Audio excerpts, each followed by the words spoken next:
Pogradeci mirëpriti sot një aktivitet në kuadër të 138 vjetorit të shkollës së parë shqipe të hapur në këtë qytet. Megjithse çdo vit bëhen përkujtimore në nder të saj, godina ku ndodhej shkolla sot është e paaksesueshme dhe në gjendje të amortizuar. Hapja e kësaj shkolle vetëm një javë pas asaj të Korçës tregon se Pogradeci është një qytet arsimdashës, kështu u shpreh kryetaria e bashkisë Intela Gusho, e cila nënvizoi se me rehabilitimin e plotë të lagjes të Pleci, edhe godina e shkollës do të mund të kthehet në muze.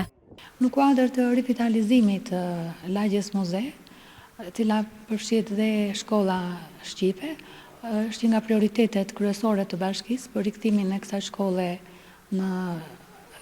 kësaj ndërtese në shkollë në objekt muze,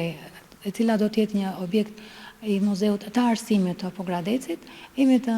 tentativa që ta realizojmë këtë objektiv, pse jo, është një vlerë e shtuar për qytetin, aq më tepër dhe për lagjen historike të Pogradecit. Për drejtuesin e zyrës arsimore vendore, sot Iraq Mangëri, kjo ditë shërben për të përkujtuar dhe vlerësuar figurën e mësuesve që i dhanë arsimit të Pogradecit një kontribut të patjetërsuar. Mbas viteve 90 ekzistoi Siçani si muze i arsimit në Pogradec, por shpresoj që bashkia do ta rikthejë përsëri si një pikë atraktive dhe një vlerë të Pogradecit, shkollën e parë shqipe në lagjen e burimave.